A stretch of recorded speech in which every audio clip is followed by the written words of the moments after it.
Hello guys, welcome to our channel. This is Teja. ప్రస్తుతం అంతా పాటు సీనియర్ జర్నలిస్ట్ దాము బాలాజీ గారు. నమస్తే సార్. నమస్తే. సో పల్లవి ప్రశాంత్ అతను బిగ్ బాస్ టైటిల్ విన్ అయిన తర్వాత ఇంటికి వచ్చి సెలబ్రేట్ చేసుకున్న కొన్ని నిమిషాల్లోనే అతని మీద కేసు ఫైల్ అయిందంటూ ఒక వార్త వెలుగులోకి వచ్చింది. తర్వాత తనని అరెస్ట్ చేయడం కూడా జరిగింది. ప్రస్తుతం అతను సెంచల్ కూడా జైల్లో ఉన్నట్టు కూడా కొన్ని కథనాలు వినిపించాయి. సో మొత్తం రిలీజ్ అవుతున్నాడా లేదా, సో దాని గురించి యాక్చువల్గా ఏంటంటే మనం ఇప్పుడు చెప్పుకోవాల్సింది ప్రధానంగా పల్లవి ప్రశాంత్ అరెస్ట్ తర్వాత జైల్లో అతను ఎలా ఉన్నాడు, ఇంట్లో వాళ్ళ అమ్మ నాన్న ఎలా ఉన్నారు. ఎందుకంటే పల్లవి ప్రశాంత్ వాళ్ళ తమ్ముడు మహావీర్ ఇద్దరు కూడా అరెస్ట్ అయ్యారు, ఇద్దరు కూడా జైల్లో ఉన్నారు. సో వాళ్ళు నిజానికి విన్ అవ్వడం, తర్వాత ట్రోఫీ రావడం, కారు బహుమతి, గోల్డ్ ఇవన్నీ రావడంతో వాళ్ళ పేరెంట్స్ ఆనందానికి అవధులు లేవు మామూలుగా అయితే. ఎందుకంటే వాళ్ళ నాన్న కూడా దగ్గరే ఉన్నాడు వాళ్ళ తమ్ముడితో పాటు. అయితే వితిన్ 5 అవర్స్లోనే చేంజ్ అయిపోయింది మొత్తం. ఇది జరిగిన 5 అవర్స్లోనే మీడియాలో నెగిటివ్ కథనాలు మొదలైనాయి ఇతని మీద. దాంతో వాళ్ళ అమ్మ నాన్న అప్పటి నుంచే ఇంకేడవడం మొదలుపెట్టారంట. వాళ్ళ అమ్మ అయితే ఏడుస్తున్న విజువల్స్ చాలా ఉన్నాయి. అయ్యప్ప స్వాములతో పూజ చేస్తూ అక్కడే ఉంటే అబ్బాయి కొన్ని మీడియా సంస్థలు అతను పరారీ అని వార్తను పుట్టించాయి. అతను పరారీ 3 టీములు ఎతుకుతున్నారంట పోలీసులు, ఇలాగంతా వచ్చింది. నిజానికి ఎక్కడికి వెళ్ళలేదు అతను, కొల్లాపూర్లో వాళ్ళ ఇంట్లోనే అయ్యప్ప స్వాములతో పూజలు చేయిస్తూ ఉన్నాడు. దీని రావడానికి కారణం ఏంటంటే అబ్బాయికి ఈ సెలబ్రిటీ స్టేటస్ని ఎలా మెయింటైన్ చేయాలి ఒకటి, రెండోది ఛానల్స్తో ఎలా వ్యవహరించాలి అనేది తెలీదు. నిజానికి చాలామందికి తెలీదు. ఎందుకంటే ఎవరైనా సడన్గా పాపులర్ అయితే మొత్తం ఛానల్ అంతా వెళ్ళిపోతుంది, మీడియా అంతా వెళ్ళిపోతుంది ఇప్పుడు. అందుకని ఈ మీడియాకి బాధితుల సంఖ్య పెరుగుతున్నారు రోజు రోజుకి. ముఖ్యంగా సామాన్యమైన ప్రజలకి సడన్గా సెలబ్రిటీ స్టేటస్ వస్తే ఎలా డీల్ చేయాలో తెలియదు. మామూలుగా రెగ్యులర్గా సెలబ్రిటీస్ అయితే వాళ్ళకి అర్థమవుతుంది మీడియాతో ఎలా డీల్ చేయాలనేది. పిఆర్ఓ నెట్వర్క్ ఉంటుంది, వాళ్ళు ఒక ప్రాపర్ పద్ధతిలో డీల్ చేస్తారు. వీళ్ళకి అది చేత కాదు. దానివల్ల నెగిటివ్ ఎంత పాజిటివ్గా ఇతను లేపారో అంత నెగిటివ్గా కూడా ఇతన్ని మీడియా ఇచ్చేసింది. దాంతో పోలీసులు ఫైనల్గా బుధవారం 6:30 గంటలకి వెళ్ళి అరెస్ట్ చేశారు. వాళ్ళ నాన్న సత్యనారాయణ నిన్న మీడియాతో మాట్లాడాడు. ఆయన ఏం చెప్తున్నాడంటే 6:30కి వచ్చారు, వచ్చి అసలు వారెంట్ లేదు, నోటీస్ లేదు, ఏమీ లేదు, మేము వస్తామంటే కూడా వినట్లేదు, వాళ్ళు ఖచ్చితంగా రావాల్సిందని. ఒక అతనైతే మెడ మీద చేసి మరీ లాక్కెళ్ళాడు అని చెప్తున్నాడు. అప్పటి నుంచి నా భార్య ఏడుస్తూనే ఉంది, ఆమెకి ఫీవర్ కూడా వచ్చేసింది, మాకు అసలు ఇవేం వద్దు, మా వాడు మా ఇంట్లో ఉంటే చాలా వ్యవసాయం చేసుకుంటాం మేము, అసలు నాకు పోలీస్ స్టేషన్ అంటే బెయిల్ అంటే ఇవేమీ కూడా మాకు తెలియదు అని చెప్తున్నాడు. సో వాలంటరీగా ఒక అడ్వకేట్ అయితే ఇతని తరపున నిన్న బెయిల్ పిటిషన్ వేశారు. దాని మీద విచారణ జరిగింది. దానికి సంబంధించి అసలు ఇతనికి ఏమీ సంబంధం లేదు అక్కడ జరిగిన గొడవలకి ఇతనికి అని అడ్వకేట్ వాదించాడు. కానీ పోలీసుల తరపున పబ్లిక్ ప్రాసిక్యూటర్ ఇతనే చేయించాడు. ఒక డీసీపీ స్థాయి అధికారి జో డేవిస్ అతని పేరు, ఆయన వెస్ట్ జోన్కి డీసీపీ, ఆయన స్వయంగా వచ్చి రిక్వెస్ట్ చేసినా కూడా ఇతను వినలేదు. ఫస్ట్ పంపించేశారు వీళ్ళు. కానీ వీళ్ళ తమ్ముడు 2 అధికారులు పెట్టుకొని వచ్చాడు. వస్తే కూడా అప్పుడు కూడా వాళ్ళని ఇక్కడ వద్దు, అధికారులతో మీరు ఇక్కడ ర్యాలీగా వెళ్తే ఇబ్బందులు వస్తున్నాయి, మీరు ర్యాలీ ఆపేసేయండి, దూరంగా ఎక్కడన్నా పోయి మీటింగ్ పెట్టుకోండి అని చెప్పారు. కానీ వీళ్ళు వెళ్ళినట్టే వెళ్ళి మళ్ళీ 2 కార్లు వేసుకొని వచ్చి ర్యాలీ చేశారు.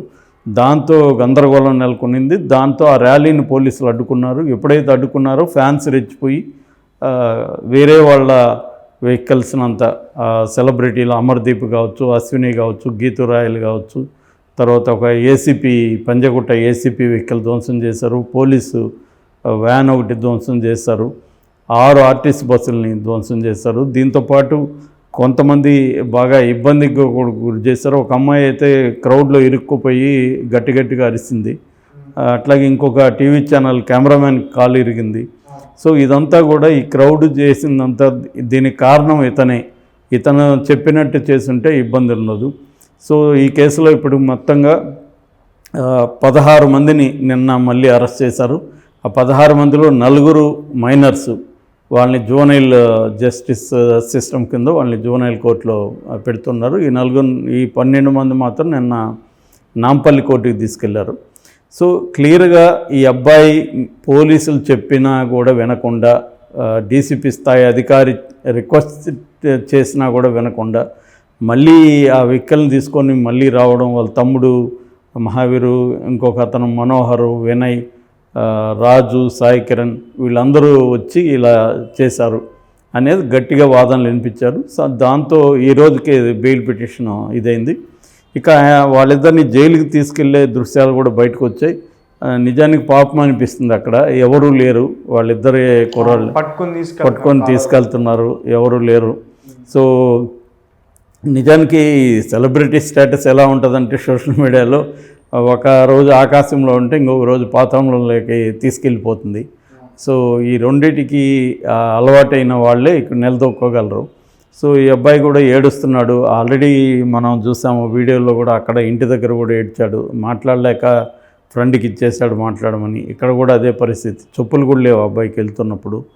వాళ్ళ తమ్ముడు స్లిప్పర్లు వేసుకున్నాడు కానీ ఈ అబ్బాయికి చెప్పులు కూడా లేవు. మరి అవి ఎక్కడన్నా పోయాయా ఏం తెలీదు. సో జైల్లో ఖచ్చితంగా ఈ అబ్బాయికి చాలా కష్టాలే ఉంటాయి. ఎందుకంటే అక్కడ కూడా ఒక రకమైన తోటి ఖైదీలకి ఒక రకమైన జలసే ఉంటుంది. సో రెండోది, కొత్తగా వచ్చిన వాళ్ళని ర్యాగ్ చేస్తారు ఖైదీలు. వీళ్ళని ఏంటంటే వీళ్ళకేం సపరేట్ సెల్ ఇవ్వరు, అక్కడ గుంపులో వేస్తారు. 50 మంది 60 మంది ఉన్నది, దాంట్లో ఖచ్చితంగా ర్యాగ్ ఉంటుంది. మరి అక్కడ కూడా ఏడుస్తున్నాడు, తన ఫుడ్ కూడా తినట్లేదని చెప్తున్నారు మీడియా వాళ్ళు. సో మరి ఏం జరుగుతుందో చూడాలి. అంటే ఒక రకంగా సింపతి కూడా వచ్చింది, ఈ అబ్బాయి తప్పు చేశాడు కరెక్టే, అక్కడ అంటే పోలీసుల మాట వినలేదనేదే ఇతను చేసిన తప్పు.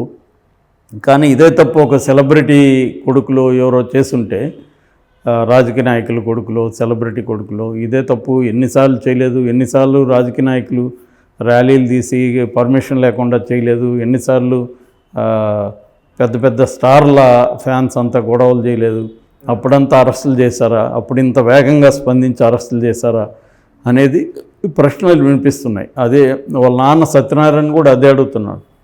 ఈ సామాన్యులు, మేము రైతులము, సామాన్యులకు ఒక న్యాయము, పెద్దవాళ్ళకు ఒక న్యాయం వేస్తారని ఆయన అడుగుతున్నాడు. సో దీంట్లో ఏంటంటే ఈ అబ్బాయి తప్పు లేదని చెప్పలేము, ఖచ్చితంగా పోలీసుల మాట వినుండాలి. ఎందుకంటే లా అండ్ ఆర్డర్ సిచ్యువేషన్ అనేది వెరీ ఇంపార్టెంట్. ఒకవేళ ఎవరైనా చనిపోయి ఉంటే ఎవరు బాధ్యత వహిస్తారు? కాబట్టి ఈ అబ్బాయి ఏంటంటే వినుండాలి. కానీ ఈ అబ్బాయి ఏంటి, ఆల్రెడీ తమ్ముడు 2 కార్లను తీసుకొచ్చేసాడు, ఫ్యాన్స్ పెద్ద ఎత్తున వచ్చారు. సో వీళ్ళందరూ డిసప్పాయింట్ అవుతారు మనం చేయకపోతే అనుకున్నాడు అతను. కానీ అతనికి సిచ్యువేషన్ని అర్థం చేసుకునే ఇది అక్కడ కనబడలే. విజువల్స్ క్లియర్గా ఉన్నాయి, అడుక్కుంటున్నారు పోలీసు. ఈయన డీసీపీ గారు కూడా డ్రైవర్ను కూడా చెప్తున్నాడు వెళ్ళు అనేసి. సో ఆ టైంలో ఎవరో ఒక అమ్మాయి షేక్ హ్యాండ్ ఇస్తే ఆ అమ్మాయి క్రౌడ్లో ఇరుక్కొని ఆ అమ్మాయి గట్టి గట్టి కేకలు పెడుతుంది. ఆయన డీసీపీ క్లియర్గా చెప్తున్నాడు డ్రైవర్తో, నువ్వు వెళ్ళకపోతే ఇక్కడ ప్రాణాలు పోతాయని చెప్తున్నాడు. అంత ఇది చేసినప్పుడు వీళ్ళు అక్కడికి వచ్చి ఉండకూడదు ఆ టైంలో. సో ఖచ్చితంగా ఈ అబ్బాయి తప్పే. కాకపోతే ఏంటంటే ఇమీడియట్గా ఈ అబ్బాయి నాన్ బెయిలబుల్ 9 సెక్షన్ల కింద కేసులు పెట్టారు. ఇంత డ్రాస్టిక్గా చేయడం అవసరమా అనేది ఒక విమర్శ. కానీ పోలీసుల వెర్షన్ ఏంటంటే ఇలా చేయకపోతే ఇది మళ్ళీ జరుగుతుంది, రిపీట్ అవుతూ ఉంటుంది, అందుకని సీరియస్గా మేము తీసుకున్నాము. సుమోటోగాను కేసు పెట్టారు, ఇట్లా సజ్జనారు కూడా సీరియస్ అయ్యాడు. ఎందుకంటే 6 బస్సుల్ని వీళ్ళు ధ్వంసం చేశారు. ఇప్పుడు బస్సులు జోలికి వీటికి వెళ్లకుండా, ప్రాపర్టీ ధ్వంసం చేయకుండా గొడవలు జరుగున్నా ఇంత స్థాయి వచ్చేది కాదు. అంటే ఈ మధ్యకాలంలో సినిమా ఫంక్షన్లకి ఇలాగ ఎప్పుడు జరగలేదనేది చెబుతున్నారు చాలామంది. ఎందుకంటే మామూలుగా ఈవెంట్ మేనేజ్మెంట్ సంస్థలు కొంత ఆర్గనైజ్డ్గా చేస్తారు. ఇక్కడ ఏంటంటే వీళ్ళు ఆ ఫంక్షన్ చేసి బయట పోయినాక మాకు సంబంధం లేదన్నట్టుగా బిగ్ బాస్ నిర్వాహకులు వదిలేశారు. నిజానికి బిగ్ బాస్ నిర్వాహకుల మీద కేసులు పెట్టాలి, నాగార్జున మీద పెట్టాలని కూడా ఒక పిటిషన్ హైకోర్టులో ఫైల్ అయింది. అట్లాగే నారాయణ అయితే దీన్ని కంప్లీట్గా బ్యాన్ చేయాలని నిన్న కూడా మాట్లాడుతున్నాడు సిపిఐ నారాయణ. అంటే ఓవరాల్గా ఏంటంటే ఈ షో నిర్వాహకుల్లో కూడా తప్పు కనబడుతుంది క్లియర్గా. అంటే కరెక్ట్గా ఇన్స్ట్రక్ట్ చేయకపోవడం, ఈ లా అండ్ ఆర్డర్ ప్రాబ్లమ్ని ఎలా డీల్ చేయాలనేది వాళ్ళు ప్లాన్ చేసుకోకపోవడం కూడా తప్పు ఉంది యాక్చువల్లీ. దానికి ఇతను బలైనాడని మనకు అర్థమవుతుంది.